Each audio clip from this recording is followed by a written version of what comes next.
আর আমরা যদি আপনাদের মতো ক্ষমতার কাঙ্গাল হইতাম তাইলে আপনাদের লাঠিঝাঁটা খায়া হইলেও আপনাদের সাথে এখনো ঘষ্টাঘষ্টি করতাম। আপনারা ক্ষমতার অলিন্দে উঠতে যাইতেছেন, এমন মাহেন্দ্রক্ষণে আপনাদের সাথে সম্পর্ক নষ্ট করতাম না। এই বান্দা মানুষের পক্ষে থাকবে, এই বান্দা ক্ষমতার। আপনারা আপনাদের ঐতিহ্য ধরে রাখছেন। 1975-এর 15ই আগস্টের নায়কদের ওন করেন নাই, তাদেরকে ফাঁসিতে যাইতে দিচ্ছেন, ছায়া ছায়া দেখছেন। দীর্ঘদিনের জোট সঙ্গী ইসলামী দল জামাতের হাত ছেড়ে দিচ্ছেন। 2013-র 5ই মে আপনাদের কথা ছিল না আপনারা মাঠে নামবেন, আলেমরা আপনাদের ভরসায় আইসা বেঘরে মারা গেল। কোনোদিন সরি বলছেন?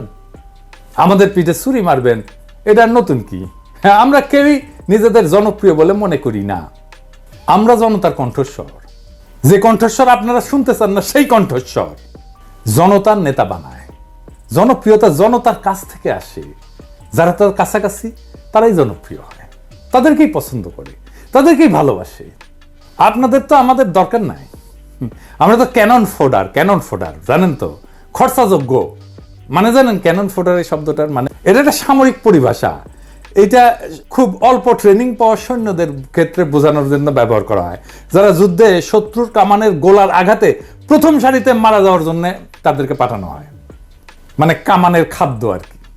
এইটা সাধারণত সেই সৈন্যদের জন্য বলা হয় যারা সংখ্যায় বেশি, কম প্রশিক্ষিত বা কম গুরুত্বপূর্ণ।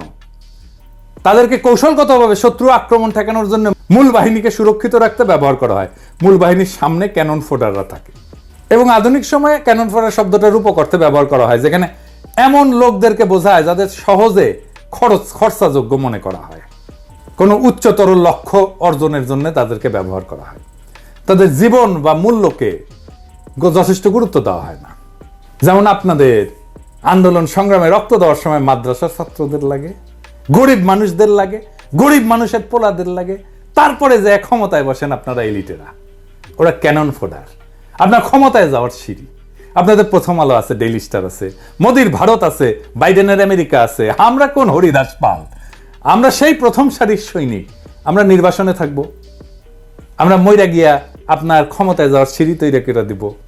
রাত নাই দিন নাই অ্যাক্টিভিজম করব, তারপরে আমাদেরকে পিঠে ছুরি মেয়েরা আপনারা তার উপর দিয়ে যে সিংহাসনে বসবেন।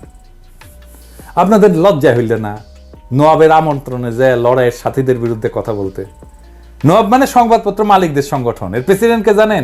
সেই দুর্বৃত্ত ব্যবসায়ী একে আজাদ। এডিটর সাহেব দেখান তার ভিডিও। প্রথমত আমি তোমাকে চাই, শেষ পর্যন্ত তোমাকে চাই, আবার দেখান। মাননীয় প্রধানমন্ত্রী, আমরা উন্নয়নশীল দেশ থেকে মধ্যম আয়ের দেশে উন্নীত হতে যাচ্ছি। অনেক অসম্ভব আপনি সম্ভব করেছেন। ব্যবসায়ীরা নিরাপদে ব্যবসা করতে পারছেন। আপনি রাজনীতিক স্থিতিশীলতা এনেছেন। স্থিতিশীলতাই সমৃদ্ধি ও শান্তি আনে।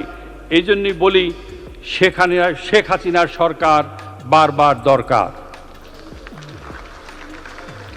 তাই শিল্পী কবির সুমনের জনপ্রিয় গানের ভাষায় বলতে চাই, প্রথমত আমি তোমাকে চাই, শেষ পর্যন্ত আমি তোমাকে চাই, ভীষণ অসম্ভবও তোমাকে চাই।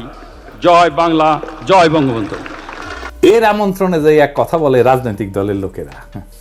নওয়াবের মিটিং এ তো আপনাদের যা প্রশ্ন করা উচিত ছিল যে ফ্যাসিবাদের সময় অধিকাংশ গণমাধ্যম মালিক খুনি হাসিনা সরকারের পক্ষ নিছে, এই বিষয়ে নওয়াবের বক্তব্য কি? আপনাদের তো প্রশ্ন করা উচিত ছিল হাসিনার দুঃশাসনে বন্ধ করে দেওয়া পত্র পত্রিকা টেলিভিশন চ্যানেলগুলোর ক্ষেত্রে তখন নওয়াবের ভূমিকা কি ছিল? আমার দেশ বন্ধ হয় নাই? সংগ্রামের সম্পাদককে তার অফিস থেকে টাইনে নিয়ে এসে মাইরা পুলিশে দিয়ে দেওয়া হয় নাই? কেন তারা এ নিয়ে প্রতিবাদ করে নাই? সেই নীরবতা ফ্যাসিস্ট সরকারকে সমর্থন জানানো না? দিগন্ত টেলিভিশন বন্ধ হয় নাই? বেশিরভাগ গণমাধ্যম মালিক সাংবাদিকতার পেশার সাথে সরাসরি জড়িত না, কিন্তু মালিক বইনে বসছে। তারা বছরের পর বছর লোকসানের অজুহাত দেখায় সাংবাদিক এবং সংবাদকর্মীদের ন্যায্য মজুরি এবং প্রাপ্য সুবিধা থেকে বঞ্চিত করে। তাহলে কোন স্বার্থে তারা কোটি কোটি টাকা লোকসানের পরেও গণমাধ্যমে বিনিয়োগ করতেই থাকেন? দেশের মানুষ এই রহস্যের উত্তর জানতে চায়। প্রথম আলো, ডেইলি স্টার স্বাধীন সাংবাদিকতা করে? আসেন আমরা ঠিক এই নওয়াবের এই প্রোগ্রামের নিউজটা দেখি, সেটাই পর্যালোচনা করি। এইখানে প্রথম আলো নিউজ করছে, এখানে যারা আমাদের গ্যালাইছে তাদের কোট করছে। দেখেন এডিটর সাহেব দেখেন কে কে গ্যালাইছে, নামগুলো দেখান। মনে হচ্ছে সবাই আমাদের গাইলেছে যারা গেছিল, তাই না? মুজিবুর রহমান মঞ্জুর এই কথা আছে এখানে, লিখছে এই কথা? লিখে নাই। এটাই হইতেছে ন্যারেটিভ তৈরি।